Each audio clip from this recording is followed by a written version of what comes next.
Agora para conversar com o deputado do PL, deputado estadual Ivan Nats, que está com a gente. Oi, deputado, bom dia, obrigado pela participação. Bom dia, Jorge.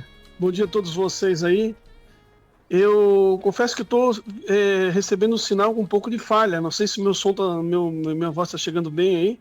Por aqui tudo certo, deputado. Muito obrigado. Vamos lá. Prazer voltar a falar contigo, Jorge. Estou aqui na cidade de Gaspar. Nós estamos trabalhando a possibilidade de incluir no Estrada Boa Rural a ligação da Rua da Glória, lá em cima do Garcia, com o Gaspar Alto aqui por cima, que é um sonho antigo, que é possível que saia do papel agora nesse programa Estrada Boa Rural. Claro que tem uma conversa que tem que fazer com o prefeito de Gaspar, também com o prefeito de Blumenau, mas a gente está tratando desses detalhes aqui para poder dar um encaminhamento. Uma ligação muito importante, né? E muito esperada. Eu acho que nós temos duas obras que podem ser incluídas no Estrada Boa Rural. Essa ligação ali da Rua da Glória com Gaspar, lá por Gaspar Alto. E outra obra importante é a Erwin Manke, que é a ligação da Vila Itopava com Pomerode. Nós vamos fazer uma reunião lá no começo de agosto para ouvir a comunidade, depois vamos ouvir também os prefeitos de Pomerode e de Blumenau, para incluir, né, essas duas obras no Estrada Boa Rural. Blumenau pode fazer duas obras no Estrada Boa Rural. Então, se a gente fizer a ligação da Rua da Glória com Gaspar Alto, a gente realiza um desejo antigo, desafoga o trânsito, cria uma nova alternativa de mobilidade entre as duas cidades, né? E se a gente faz a Erwin Manke, então aí a gente cria um anel muito importante, até de escape, né, para a Rua Dr. Pedro Zimmermann, ali para Gustavo Zimmermann. A gente pode fazer uma ligação pela Vila Itopava asfaltada, já tem uma parte asfaltada, só completar o resto até lá no salão comercial, e a gente teria então a possibilidade de ligar Pomerode com Blumenau através dessa rodovia asfaltada Erwin Manke. Então acho que é uma pauta importante para a gente tratar nesse momento aí de recesso parlamentar, né? Que a gente está na Assembleia de recesso de sessões, mas nós não estamos de recesso do mandato. Continua trabalhando, né, deputado? Deputado, falando ainda em infraestrutura, tem a questão da ligação Luiz Alves, Vila Itopava, Massaranduba, SC 414, só deve acompanhar lá, né? Parece que Sim, isso aí é uma novela também. É isso, é outra novela da nossa região. Tem alguma novidade nesse sentido, deputado? Nós temos dois grandes gargalos aqui que nós estamos trabalhando firme para resolver, Jorge Tais. O primeiro é a continuidade da Via Expressa, né? A S68, aqui, a continuidade da Via Expressa, que é uma coisa que preocupa bastante o nosso mandato e também a frente parlamentar aqui da nossa região, que é terminar a obra da S68, esse prolongamento da Via Expressa, principalmente na primeira fase. Ali a obra está emperrada por um acordo judicial que foi estabelecido alguns anos atrás, e esse acordo transitou em julgado. Havia ali uma constatação de superfaturamento da obra, e em vez de eles romper com a empresa, o que eles fizeram? Eles pegaram e fizeram um termo de acordo que poderiam compensar o dinheiro colocado a mais, né, o subfaturamento, em obras a serem pagas pela empresa que seriam dispensadas de pagamento pelo Estado. Ou seja, fica assim como está e vocês vão fazer mais alguma coisa aí. E aí, nessa daí, a S68 foi para o buraco. A empresa não tem cumprido seu papel, não tem entregue as obras ali na S68, e o Estado está com as mãos amarradas porque tem esse acordo judicial estabelecido. Então, a questão ali está sendo resolvida na justiça. Não é por falta de vontade, não é por falta de dinheiro, nada disso. É por ordem desse acordo que foi feito lá há tempos atrás. E a outra obra é a 414. Nós estamos já na quarta empreiteira lá na 414. Essa maldita lei de licitações que estabelece o preço mínimo das obras. Aí vem as empreiteiras de fora, colocam o valor menor possível, ganham as licitações, não executam as obras e começam a trabalhar nos chamados termos aditivos. Então, o que acontece ali? A licitação foi feita, o Estado contratou, a empresa sabia que não podia entregar a obra pelo valor que fez a licitação, e agora nós estamos aí no quarto para o quinto termo aditivo e o governo não aceita, a obra está cobrando de preço. E não fosse isso ali na 414, a gente tivemos umas chuvas no início do ano passado que destruiu boa parte do sistema de aterramento ali daquela obra, a obra de drenagem estava sendo executada no momento das chuvas, daquelas chuvas muito fortes, acabou também prejudicando bastante o solo, toda a obra que estava sendo construída de drenagem acabou se perdendo. É uma rua que está sendo construída à beira de um rio, né? À beira de um ribeirão. Então, e do outro lado também uma parte de morro, de morraria. Então, as chuvas acabam atrapalhando significativamente a obra. Então, a 414 realmente é um problemão, mas eu acho que essa daí está encaminhado. O governo do Estado já deu um encaminhamento, as coisas estão acontecendo. Mas a S68 é um gargalo para a gente resolver. Bom, deputado, semana passada, antes do recesso parlamentar, houve um pacote de projetos aprovados na Assembleia Legislativa. O que o senhor destacaria de importante para a gente? O governo do Estado fez uns reajustes nas contas, né? Administrativas do Estado, deu uma reajustada nas secretarias, remanejou servidores, reajustou o salário dos professores em 11%, 2% acima da inflação do período. E o governo também se preparou para a estabilização do caixa. Nós aprovamos aí, fizemos uma pré-autorização ao governo do Estado para captar dinheiro barato no Banco Internacional, no Banco Internacional de Desenvolvimento da América Latina. O Estado também aprovou a Assembleia também aprovou um projeto importantíssimo de autoria do governador Jorginho Melo, que cria o cadastro dos moradores de rua em Santa Catarina. A partir de agora a gente vai ter um diagnóstico preciso de quem são os moradores de rua, de onde eles vieram, qual a formação de cada um deles, os que são perigosos, os que não são perigosos, os que estão na rua a partir da dependência química do álcool ou da dependência química das drogas, ou que tem problema psiquiátrico. Essa população é uma população que preocupa todos os catarinenses, era uma população um pouco pacífica, já está ficando mais agressiva, e a gente precisa ter um diagnóstico de quem eles são, né? Eles mudam muito de local, eles mudam de endereço, eles estão hoje aqui em Blumenau, amanhã estão lá em Chapecó. Cada cidade tem uma prática própria de enfrentamento à questão do morador de rua, isso é ruim, porque a gente não tem um plano específico para enfrentamento. Então, o governador Jorginho Melo determinou a criação de um grupo de trabalho para fazer o enfrentamento nessa questão de moradores de rua e vulnerabilidade social. Então, eu sou representante da Assembleia nesse grupo de trabalho, que é composto por desembargadores, procuradores de justiça, prefeitos, assistentes sociais, segurança pública, e nós estabelecemos um calendário de trabalho. E o primeiro é esse cadastro estadual de moradores de rua e vulnerabilidade social aqui em Santa Catarina.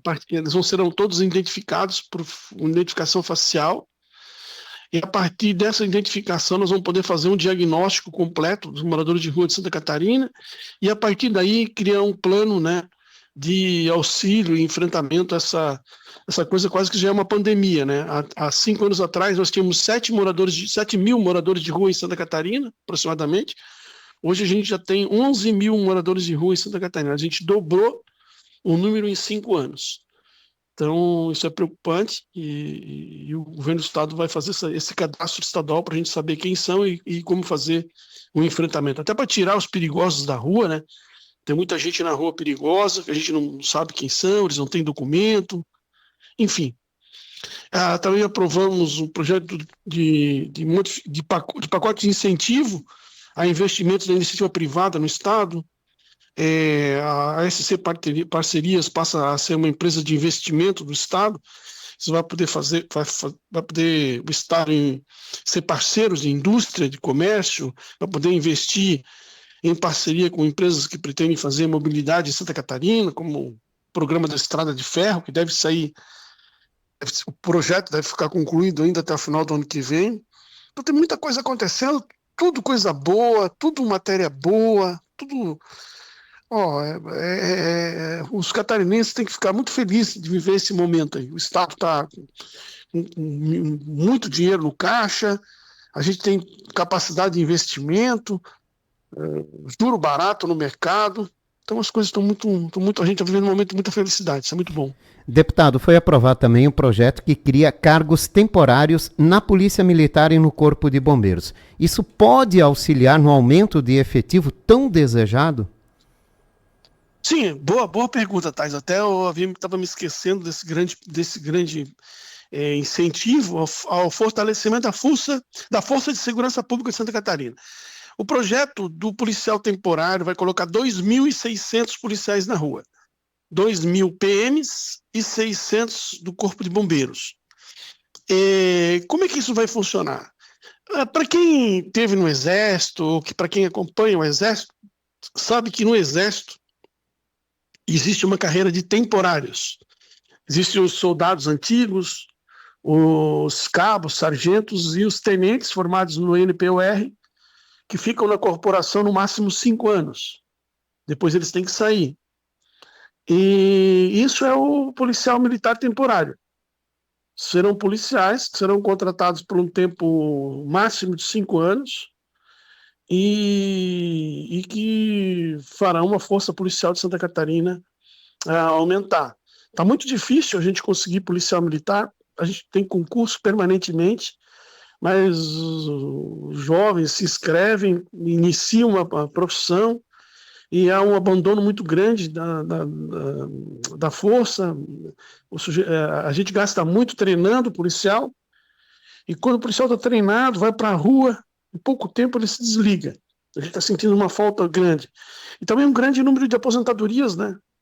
Que muitos aposentados se aposentam e o Estado não consegue repor essa força. Então esse policial militar temporário é uma alternativa criada pelo governo do Estado para poder ampliar o número da força policial. Ou seja, o sujeito vai para lá, fica 5 anos, se ele gostar, se ele quiser, ele pode fazer o concurso público e se incorporar na força. E se não, ele completa os 5 anos dele e pode voltar para fazer outra profissão. Deputado Ivanates, estamos na véspera de um ano eleitoral, de uma eleição nacional, e muita coisa vai acontecendo, né? Os partidos vão se movimentando. Mas, em se falando de Partido Liberal, uma situação tem chamado muita atenção, né? Que é a indicação do ex-presidente Jair Bolsonaro pela candidatura de um dos filhos a concorrer ao Senado pelo PL de Santa Catarina. Como o senhor analisa isso? Olha, eu acho que tudo ainda é muito tormentoso, né? É tudo é muita especulação ainda, tem muita coisa para acontecer. Acho que isso aí tudo é tudo balão de ensaio, mas nós temos um líder, né? Nosso líder é o governador Jorginho Melo e ele é o presidente do partido. Isso certamente vai ser conversado com o partido, vai ser dialogado e nós vamos seguir a orientação que for a orientação do partido. Agora é importante lembrar, Jorge e ouvintes da Itaberá, que isso também não é novidade, né? O Mourão, ele é senador do Rio Grande do Sul, mora em Brasília, o Mourão. O Sérgio Moro mora em São Paulo, é senador pelo Paraná, né? O Sarney, que morava em Brasília, foi senador por Roraima. Então isso não é uma coisa nova, a gente não pode tratar isso aí como uma coisa nova. Mas, claro, isso exige uma reflexão, né? Porque nós temos tanta gente boa da política aqui de Santa Catarina, tantos nomes, tanta gente para se colocar à disposição para ajudar. E talvez isso é uma coisa que tem que ser um pouco mais dialogada, né? A gente já tem um carioca no Senado, né?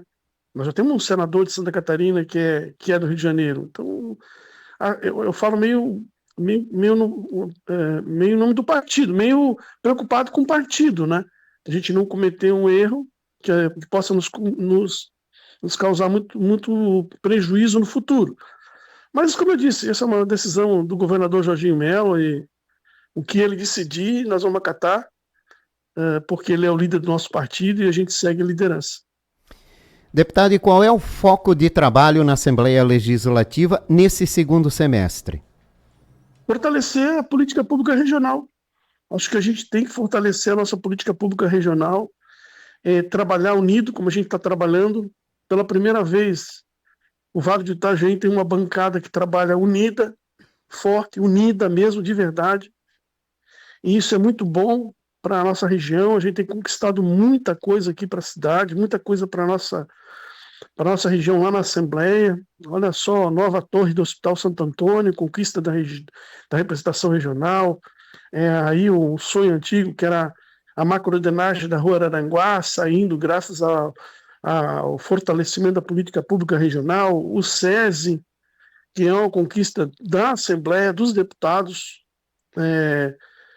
Ter futebol de novo, ter o SESI sob nosso comando, foi trabalho dos deputados. Esse fortalecimento do tema de barragens, de contenção aqui, nós estamos fazendo toda a revitalização dos sistemas de barragem, desde José Batê, Ituporanga. Nós estamos fazendo todo um sistema de revitalização dessas barragens, trabalho da bancada regional. Os diques, que nós estamos fazendo o fortalecimento dos diques de contenção de cheias, trabalho da bancada regional. Então tem muita coisa acontecendo na nossa região e em Blumenau, graças à força da bancada regional. Então o voto do eleitor de Blumenau está acontecendo em obras, em atenção que o governo tem dado para a nossa cidade. Então isso é muito importante, acho que o eleitor está atento a isso aí, ele está vendo isso. Nós temos pesquisas que indicam que o eleitor do Vale do Itajaí, o eleitor de Blumenau está muito satisfeito com os seus representantes. A maioria diz que está satisfeito e muito satisfeito com os deputados que tem. Então, isso é motivo de alegria. Então, é continuar trabalhando para o fortalecimento da representação regional lá na Assembleia. Deputado, obrigado pela atenção mais uma vez aqui com a Rádio Itaberá. Eu que agradeço, né, a oportunidade. Queria estar aí pessoalmente com vocês, mas bastante bastante turbulência nesses 15 dias aí de que a gente está sem sessão, mas atendendo a nossa região, né? Eu fico muito feliz de falar contigo, Thais, e também poder falar com a comunidade das coisas do meu mandato aí. Muito obrigado. Um abraço, deputado Ivan Nats, do PL, conversou com a gente.